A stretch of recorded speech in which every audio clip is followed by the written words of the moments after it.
True or false? Trigger, Roy Rogers' horse, died at age 33 in 1965. Roy had Trigger stuffed and put him on tour.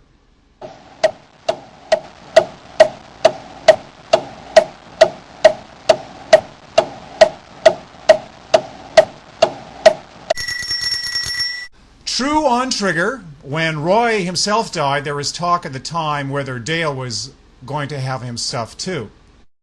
If you go to the Wax Museum in Niagara Falls, Canada, there's Roy in full form. Some say that it is actually Roy and not a wax replica. Now, I have actually seen this display. It is very creepy. Thanks to Joe for giving me a little bit of that lowdown. Len Amsterdam Show, broadcasting from Canada. Bob Hutton is a pioneer in the Canadian broadcasting industry.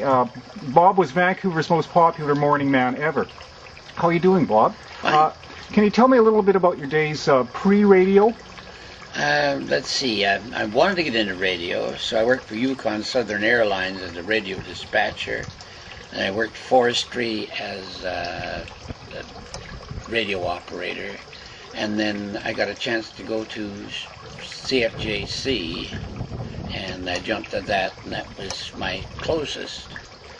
Well, I saw the kid I was in the CFJC Radio Dramatic Club, and I saw the kid in the operating room, and I thought he was getting $5 a week, and I was working for nothing, so I thought I'd best get a job like that. So I went in and I asked for a job in the radio station, and I was such a lousy operator, they hired me as an announcer. What age were you announcing? 19. 19, yeah. And where was that station located? CFJC Kamloops. Kamloops, eh? Who do you consider gave you your first break in radio? I guess, well, Laurie Irving was program manager for CKWX, and he was on a walking tour through British Columbia, and he heard me on CFJC and asked me if I'd audition. So I sent a disc down, and that was before tape or wire. So I sent a disc down to CKWX, and they hired me. Well, this was during the war, and you had to get permission from somebody who, manpower or something. Well, you were considered underage at 19?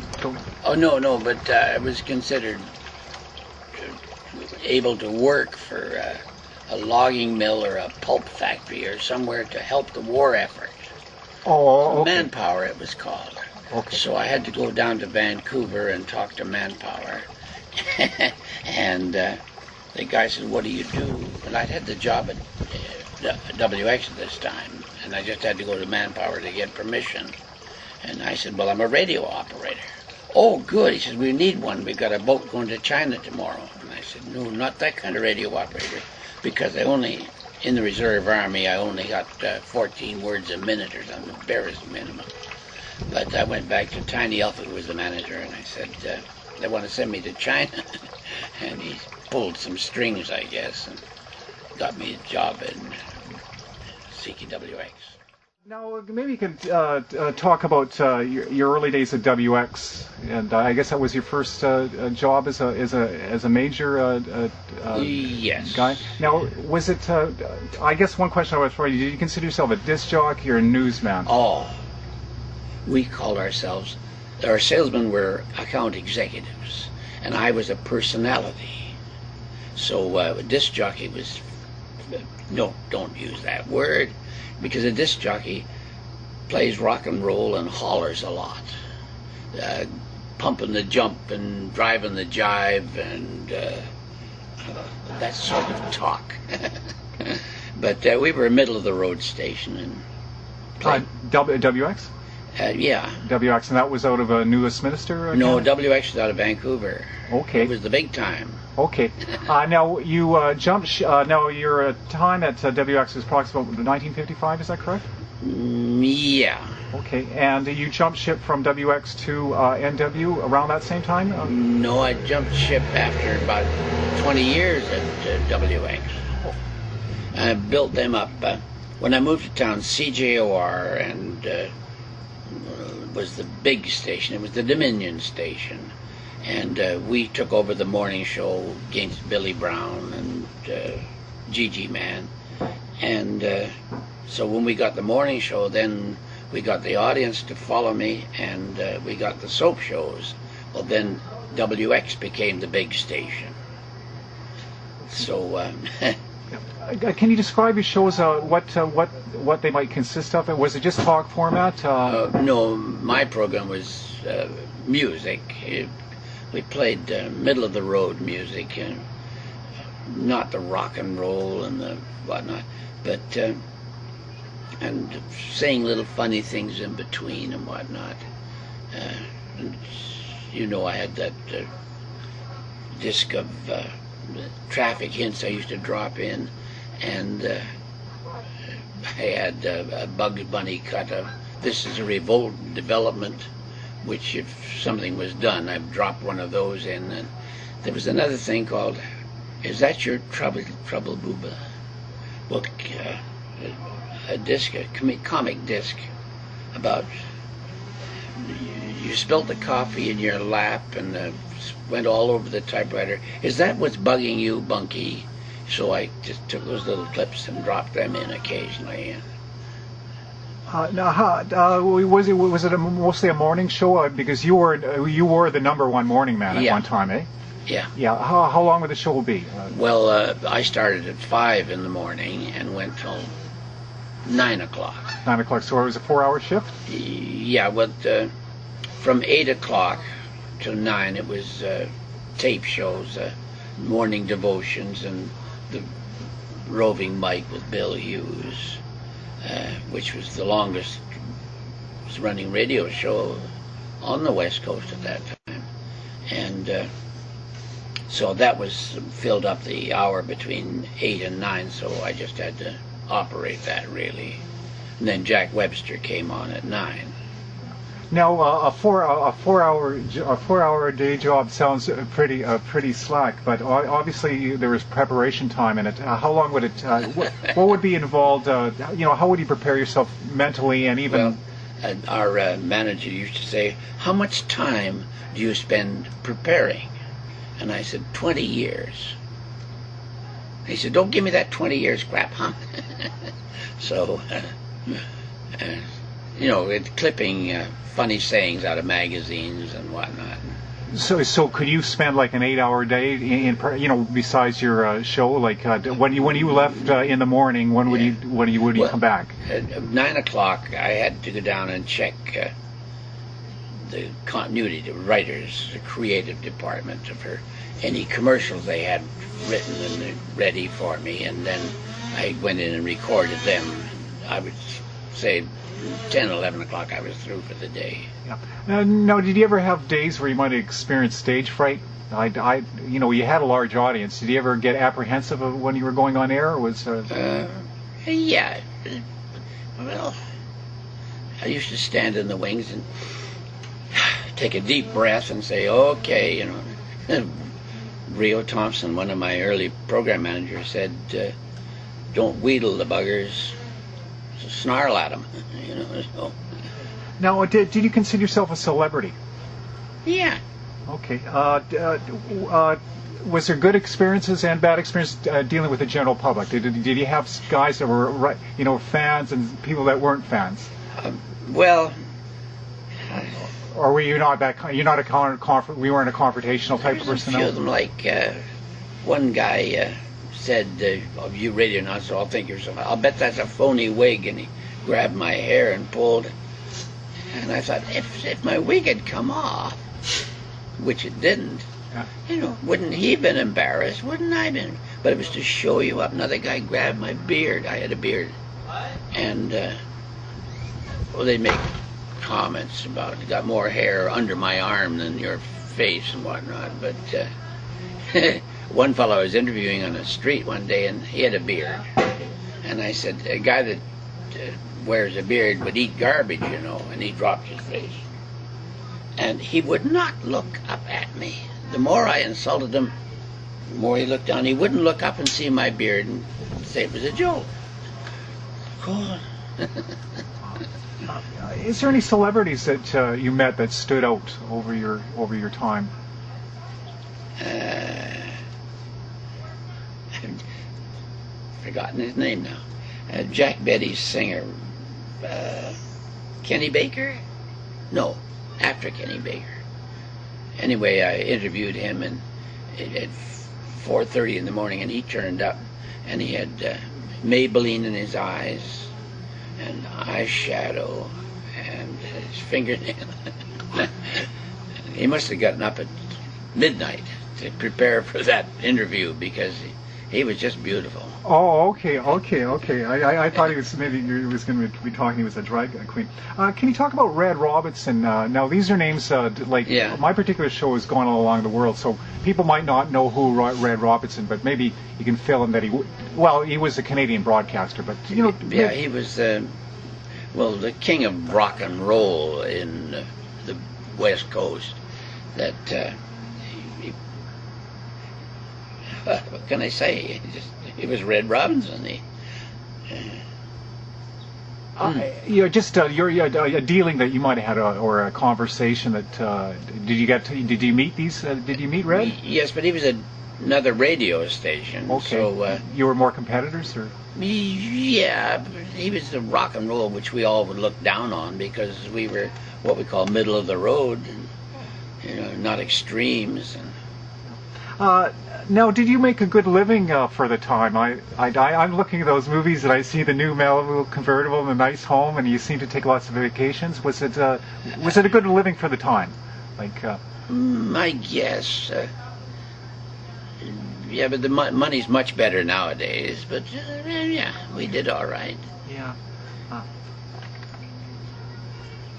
Now, did your wife do some bits for you for your show? Yeah. Yeah. We did a couple of remotes together. Yeah. Now, what kind of equipment you might have been taking out to remote? Was it was it a big honking production? Well, they said it was portable because it had a handle. And that was the only thing that was portable. You couldn't carry it, but it had a handle. Okay. So it would be a big box.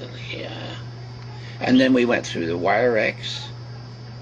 Did you know what Wire-X is? No, I don't. Oh, it's a wire recorder.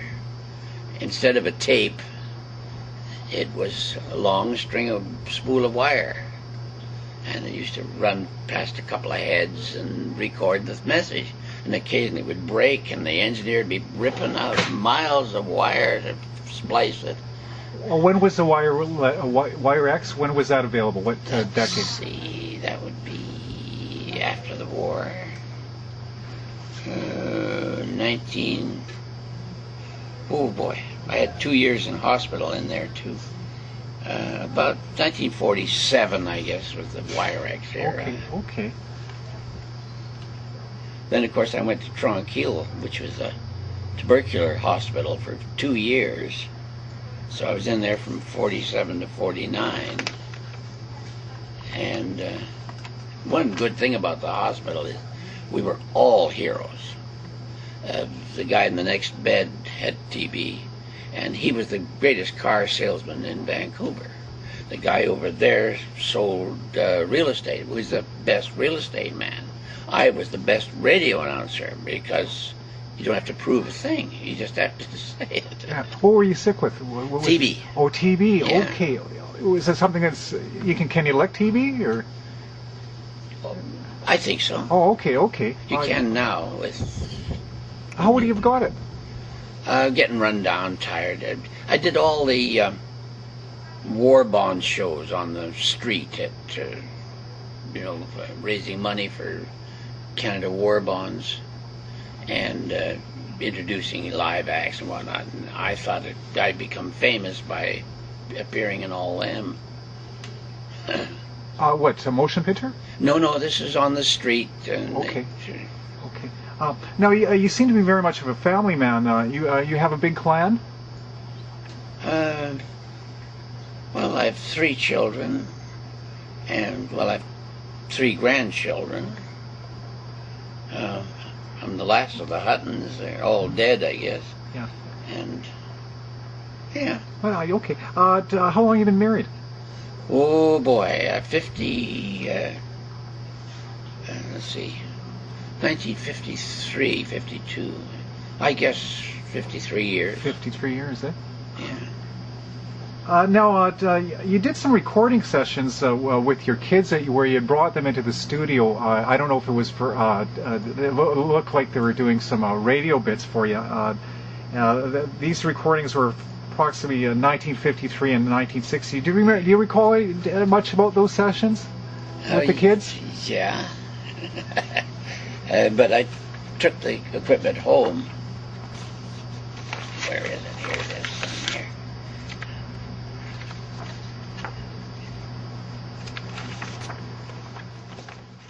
This is my son. And this is the reel-to-reel tapes like I would take home to record. Okay. And the odd Christmas we did it from home by recording all the music and the commercials. What year did you retire from radio? 75. What was your decision to do that? Well,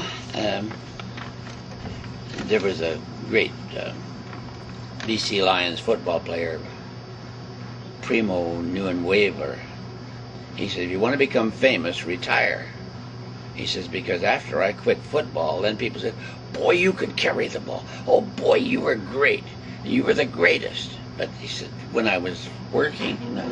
So anyway, I planned on it, and I thought, well, quit while you're winning. I've often had people tell me, you know, always leave them wanting more. Never give it all and say, well, that's it, I gotta go. Leave them saying, God, I wish he'd continue. So I decided to, 55, I qualified for my full pension, and I may as well take it, because if I only live 10 years, at least I've got 55 to 65. While quitting at 55, you lose 3/4 of your pension. And then I bought another thing. It says they'll give my wife 10 years after I'm gone of the pension. That would cut the pension again in 1/4. So I got my age, and I got worrying about Verna, so I phoned the insurance company, and they said, oh, that's 10 years after you retire, it's guaranteed. So who's going to die between 55 and 65? That's why I got out. Yeah. Now, if I thought it was after I was 85, it would go for 10 years. But she's, oh yeah, salesmen tell you that, but there's nothing, doesn't mean anything. Now, after you left NW, did you go into semi-retirement? I understand you hosted a puppet show on CHAN TV called Planet Pals. Do you remember that? Yeah. Yeah. How did you get into that? I don't know. I think somebody asked me to do it. Yeah. Now, Chan TV, was that? I can always just remember the BCTV building there that was on Lougheed Highway. Lougheed, yeah. Yeah. Where was Chan? Where were they located? On the Lougheed Highway. Was it the same complex? Yeah. Because I wasn't Chan broadcast to Victoria, or they split it up that way. That's the way I remember it, anyways. Well, there was a station in Victoria which was a sister to Chan. Okay. So we were doing the Planet Pals, and we got a chance to sell it around, but it was kind of new in television, and apparently most of the local stations like Kamloops and Victoria, they were still using 9mm film, and we were doing it on tape disc, or videotape. Well, no, reel-to-reel, I guess. Okay. And yeah. They couldn't play it, so we couldn't sell it. You've ever heard of the Rhythm Yes, I have. Wasn't that Tommy Hunter's? No. That was a West Coast group, but Mike Furby, Jack Jensen, Mark Wald, and Jack Jensen, and Mike Furby. Now, So what was your association with the Rhythm Pals? I used to go out and do shows with them. Like I was the announcer, and we'd go to a Legion Hall, 20 miles away, and the Rhythm Pals would put on a program, and I'd introduce them. And That name sounds really familiar. Again, it's a little bit early for mine, but I know of the Rhythm Pals. Yeah. Okay. So you were there's a picture there of you? Not with the Rhythm Pals, but they were the group here. Okay. Sons of the Pioneers. So some of your broadcasts were you were involved in broadcasting live music, or live music to tape, or you would just show up as to announce the band. Just to announce the band and have some few funnies we'd throw in and whatnot. But Mike Furby played the bull fiddle, and then Mark Wall played the accordion, and Jack Jensen the guitar. So that's live music.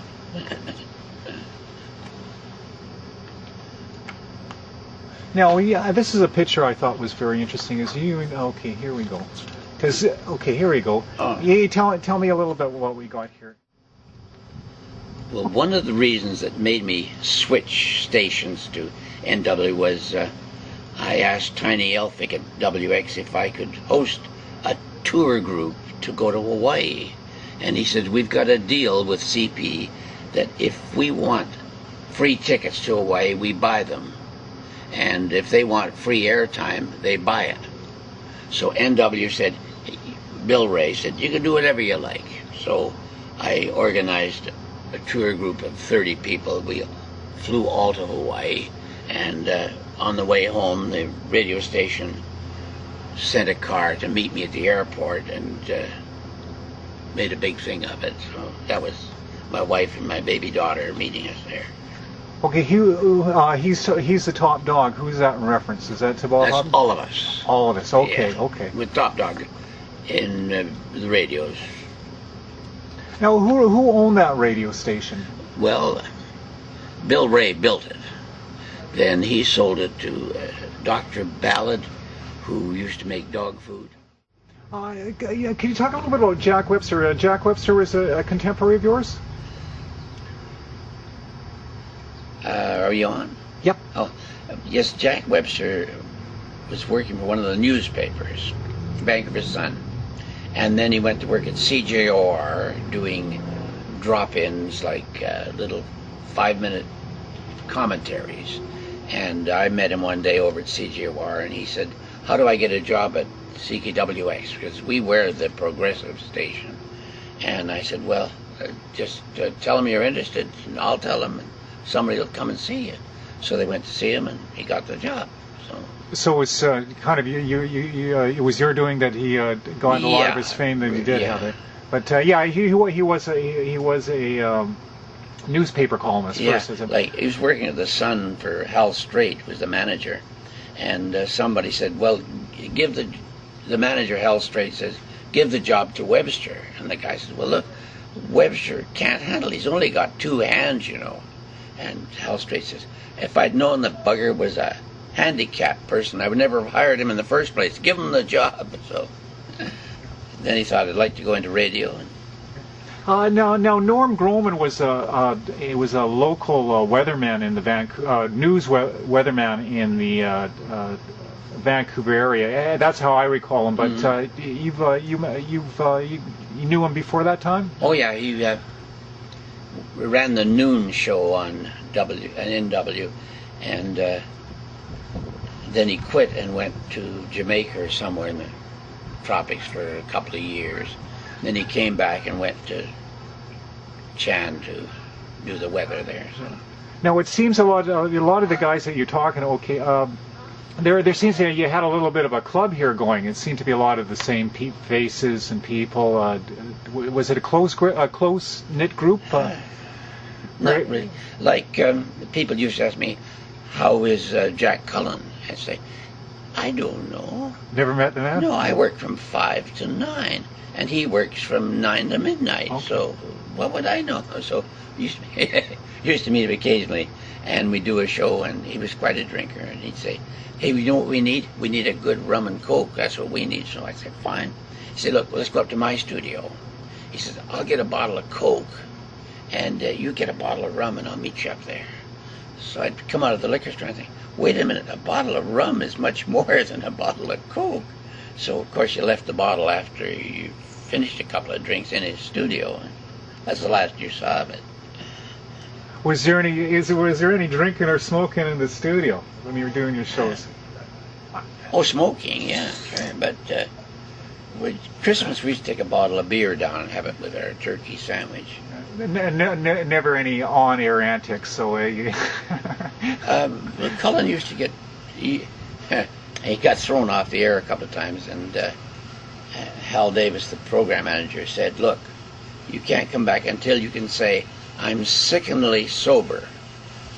He said, then we'll let you on the air. So if you can't say I'm sickeningly sober, you don't get on the air. Now, one thing I have to ask you, with doing your a lot of live shows, did you ever slip with the curse? I know that has happened to other guys, but, you know, where it just came out, you know, whether it be, you know, and, no, not intentionally, of course, yeah, but did that ever come out, just the words came out, just came out wrong? I'm not going to repeat them. Okay. Yeah. Was there who I know in your time things are a lot cleaner than that, but who was there any type of censorship or anything? The guys would come down and say, look, I didn't like what you say, and you know, you went over the line. Did you ever get that? Oh yeah, that's why I quit. So, Bob, what got you tired of doing the broadcast? Well, the Canadian content was one, because you had to play a Canadian content which consisted of Anne Murray or Gordon Lightfoot, and after you played 2 or 3 of those, well, you had to play 2 or 3 of those again. So that's one of the reasons I get out of the blooming business. And they wanted me to play younger music and more hits, and the hits weren't that appealing, really. To your generation, anyways. Yeah. And I didn't think my listeners really wanted it. Now, another fellow there, remained nameless, another competition of mine, used to play Benny Goodman and Frank Sinatra, and he had the philosophy, I don't care what the listeners want, I give them what I want. And of course, that didn't work out as well as my philosophy, so I liked my philosophy and packed it up and left. Well, what did you think when you had the musical acts like Presley and the Beatles came out? What was your opinion of these? Do you think this is just a flash? Well, I don't know. The ships used to dock in New Westminster, where NW was. So I went down one day and got aboard the ship, and the crew were all asking me, why don't you ever play Beatles? I didn't know what Beatles were. I thought they were like ladybugs or something. And I find later that it was a group who liked the cricket. Who was he? Buddy Holly. Buddy Holly and the cricket. So they chose the name Beatles because it had a nice ring to it. And they were insisting that I play. And we had none in our library. So we finally waited, and one came in and said, oh, the Beatles. That's what the kids on the ship like. So we... There's one character there, Bob, Rennie Castellani. Can you tell me a little bit about him? Well, he was a local comedian, and NW hired him to act as the voice of the Maharaja. He would go in this big limousine to the supermarket, and he'd pick out a shopper and shower her with $500, which was a lot of money. And he was like a money genie then, eh? Yeah, and okay. I remember him driving across the Second Narrows Bridge saying, I've heard of mechano sets, but this is ridiculous. I want that for my son. The bridge was all mechanical, like a mechanical set. So what happened to Rennie? Well, he was a star in prison. He ran the talent show. He got all the comedians got on stage, and he just ran the whole hospital, the whole jail. Now, how did Rennie end up getting in prison? Well, he was charged with murder, and they proved it because they found the poison plant fertilizer under his sink, and they found that was the stuff he'd given his wife for this girl here. They called her a blonde beauty, but she wasn't really. There have been some funny things, though, like when Dr. Ballard was associated with the station, he was in the States, and he heard that down there they had these tracking dogs, bloodhounds. And as we were called the top dog station, he thought, what a good idea. I'll get 6 of these dogs and one of their handlers, and we'll go up to Canada, and every time a child is lost in the forest, we'll take the dogs and we'll search. An NW top dog found the kid. But these 6 dogs were never called on, and he had a van, which after they got rid of the dogs, you couldn't sell the van because it smelt to high heaven. They did everything they could. They put deodorizers and everything. Still smelt like dogs. And that was one of Ballard's folly,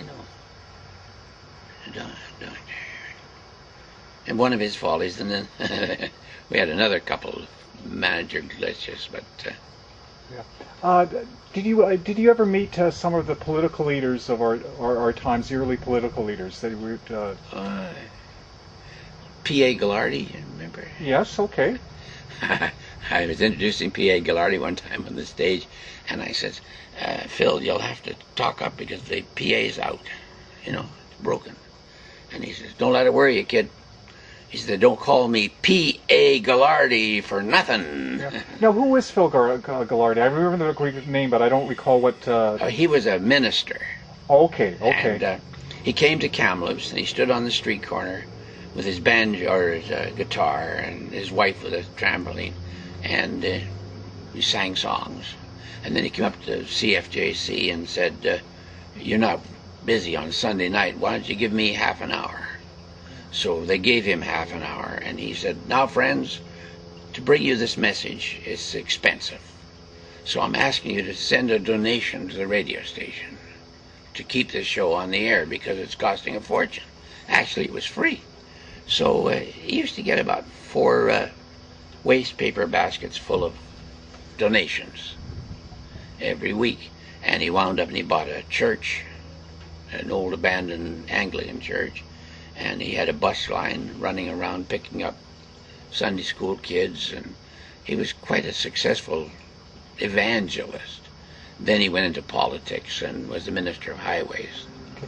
Now, over your career, did a lot of people used to come to you and say, Bob, give me airtime for any cause? You got some stories there? Yeah.